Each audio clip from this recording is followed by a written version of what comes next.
Hey, I'm Jon Gordon.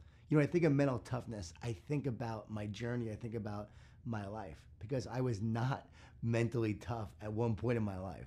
My wife came up to me, she said, I love you, but I'm not gonna spend my life with someone who makes me so miserable. Like, you need to change.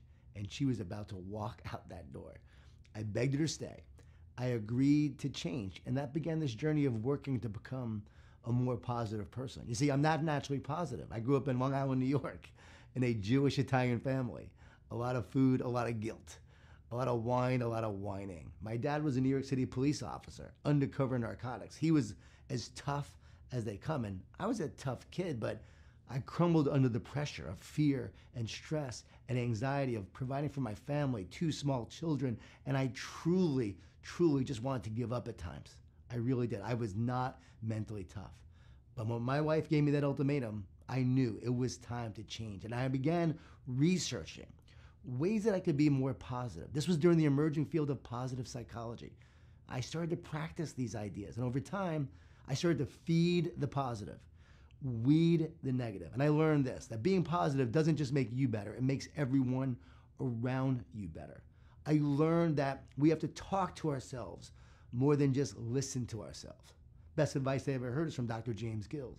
He's the only person on the planet to complete 6 double Ironman triathlons. That's a double Ironman, which means you do an Ironman, a day later you do another one, and the last time he did it, he was 59 years old. He was asked how he did it. He said this, I've learned to talk to myself instead of listen to myself. He said, if I listen, I hear all the fear, the negativity, the doubt, all the reasons why I can't finish this race. But if I talk to myself, I could feed myself with the words and the encouragement that I need to keep on moving forward. It's about talking to ourselves. You see, mental toughness begins with understanding that there are negative thoughts, and those negative thoughts are not coming from us. Yes, they're not coming from us. People often think they are. When I talk to professional sports teams, college teams, I always say, do your negative thoughts come from you? And they're like, yeah, of course, they're in my head. But here's the next question. If you believe your negative thoughts come from you, who would ever choose to have a negative thought? Would you ever choose a negative thought? Would you ever choose a thought that says you're not enough? You don't have what it takes? The future is hopeless? I'm going to fail? You would never choose those thoughts. Those thoughts are always coming in. Those thoughts are spiritual. And here's the deal. We have to win the spiritual battle to be mentally tough. Why? You'll never win a spiritual battle with man-made strategies. Man-made strategies don't work in a spiritual battle. You have to understand that thoughts are spiritual.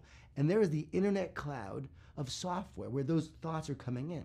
The brain is the hardware. It's where activation happens. But no one has ever found a thought inside of a brain. Like when you're dreaming, having a nightmare, are you choosing those thoughts? No, of course not. The thoughts are always coming in. The key is don't believe the lies that they tell. Negative thoughts are lies that will tell you things about yourself and your future that just aren't true. Don't believe the lies. What you want to do is speak truth to the lies. And the truth is, there is greatness within you. The truth is, you were never meant to be average. The truth is, there is a future and a plan for your life. You see, that's based on faith. That's based on belief. That's knowing that there is a plan and you are a part of that plan. And here's the deal. When you understand this and you start living this way, that's when you start bringing more power into your life, more strength, more unity. So mental toughness is not just about having this idea that, oh, I'm strong, I'm powerful, I'm gonna fight, I'm gonna grind. Actually, it's knowing that there's a plan for my life, that there's a purpose for me, that I'm not an accident, that I'm here to do something amazing and something special. And there's a battle in my mind going on every single day. And I have to win the battle. And I understand it's a spiritual battle because those negative thoughts are not coming from me. And when they're coming in, I have to win the battle day in and day out to truly be mentally tough. You see, if you're in a battle and you don't know it, but your enemy does, you will surely lose the battle. But if you realize and understand the truth that you are in a battle and you know how the battle is being waged, then you can win the battle. And the battle is being waged with the 5 Ds I want to share with you. This is how we lose the battle, and then I'm going to share how to win the battle. We lose it because of doubt. That is the first D. Doubt comes in and says, you're not enough. The future is hopeless. It's not going to happen, right? You're weak. You're a failure. The doubt comes in and you start doubting yourself. You start doubting others, and you start doubting your purpose and your plan for your life. The second D is distortion. Those are negative thoughts we just talked about. Distortions take truth and it distorts it with lies. And so those distortions, those negative thoughts are always coming in. And what do? The third D, they discourage. You see, we don't give up because it's hard. We give up because we get discouraged. And so discouragement sets in and we give up. And so many people get discouraged. Teams get discouraged and they stop fighting. You get discouraged in your life and you sometimes want to give up. We have people giving up their lives because they feel discouraged. No, we're not going to let discouragement set in. We're going to talk about how to deal with that. The fourth thing is distraction. Distractions are the enemy of greatness. And there are more distractions than ever. Social media, the news, distractions of friends doing things that are bad, distractions of drugs, and you name it. There's all these distractions keeping us from what matters most. And they keep us from being our best.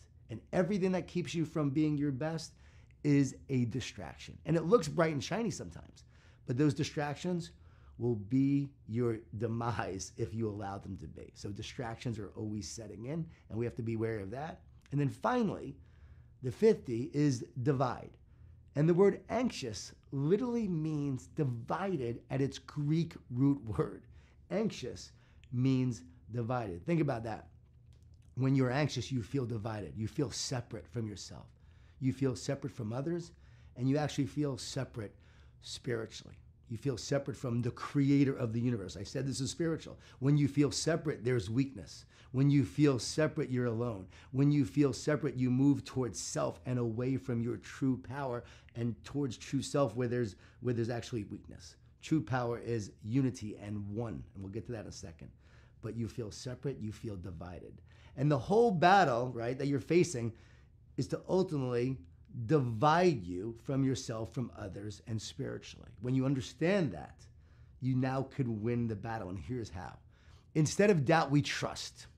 We trust in ourselves, and we trust in the creator of the universe, that there is a plan for our life, that there is a purpose. We're not going to allow the opinion of others to define us. We're not going to allow some sort of failure to define us. It's just temporary. It's not a definition. It's just an event, and we're not going to allow that doubt to set in.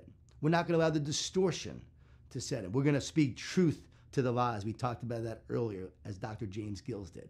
Speak truth day in and day out. And the more you speak that truth and those words of encouragement, you walk in that truth, you walk in that power. And that is something I've done over the course of my life ever since I literally almost wanted to give up, and it's changed the course of my life. And I'm here with you today because I focused on doing this and speaking truth. It's a powerful part of my life. It's not just an affirmation, right? Affirmations are things you're saying, but an affirmation is true. A real affirmation is what you believe and what you know to be true. That's a real affirmation. There is power in that. So speaking truth is key.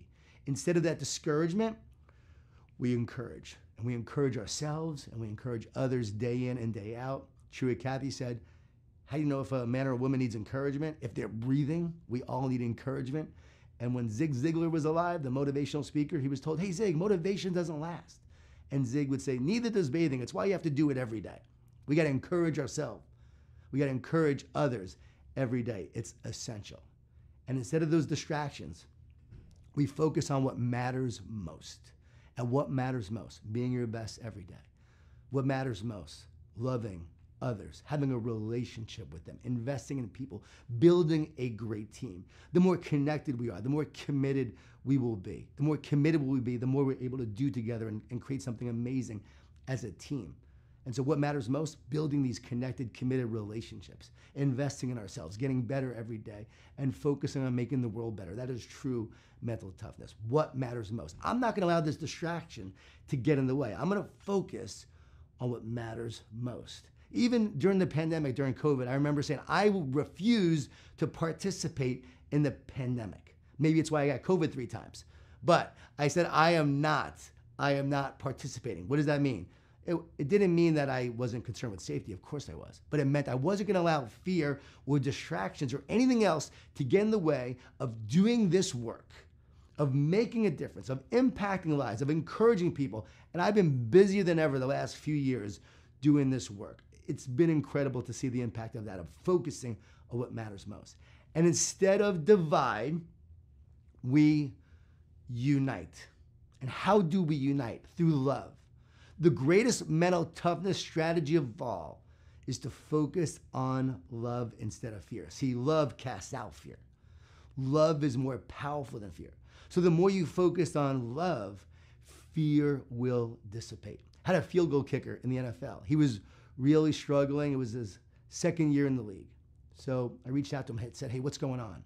It was on ESPN that he might get cut. He said, I'm just thinking so much. I said, tell me about your rookie season. He said, I was in the NFL. I was just loving it. I was living my dream. I said, tell me about this year. I missed a couple kicks during preseason. I don't want to lose what I have. I don't want to let the coach down. I don't want to let the team down. I don't want to get fired. I said, you're allowing fear to set in. That's causing you to think a lot. More clutter, more thought, more fear, more worry, creating division, lower state of mind. I said, you got to get back to love. Get that higher state of mind going. Love and connection creates clarity, which creates confidence, which creates courage. Get back to just loving kicking. That is what made you great in the first place. Just get back to love. So he loved kicking, loved competing, loved the opportunity. Kicked great the rest of the year and was in the NFL a number of years after that. Love casts out fear. So the greatest strategy of all is to love competing, love the moment, love the opportunity. Focus on that love of just getting to do what you do. And the minute you do, fear will dissipate. I'm not worried about the outcome. That's looking outside. No, I'm looking inside to the heart, to love. And that is where true power is. And remember, love unites. Love unites yourself, right? To yourself. It unites yourself to God. See, the more we are one with our Creator, one with God, there is power in oneness, there is power in unity, and there is strength in that. What's the opposite? The division and the separateness. And that is the battle between oneness and separateness. Fear that divides to create separateness, and love that unites to create oneness. And the more you love, you experience that oneness, the clarity, the zone where you feel one with everything. And the more you feel that love, that helps you overcome the 5 Ds. And there is so much power in that. And I'm going to tell you, again, you might want to turn off right now if you're not a faithful person or you don't want to hear my faith journey. But what happened to me was I was so divided. And when I gave my life to Jesus, when I accepted him as my Savior, what I realized was, and I wrote a book called The Garden, what happened in the garden where that serpent, right, the enemy, separated man and women from God. They felt divided, and that's where all problems began. Jesus, what he did was reconcile man and God. He reconciled man and woman back to God to create that oneness. And in that oneness, there is power, there is strength, there is love. And from there is how we are meant to live, how we're meant to experience this world and walk in this world with power. With that oneness instead of division, that's how we ultimately impact the world, and that's how we live more powerfully in this world, and that is how we win the battle of our mind. Love casts out fear. Oneness is more powerful than separateness, and this is how we overcome the 5 Ds. See, we're not fighting for victory. We're fighting from victory. What you have to remember is the battle has already been won. When you receive Jesus, you automatically win the battle, and you're now a warrior taking on the rest of the world. Hope this helps you. Thank you so much.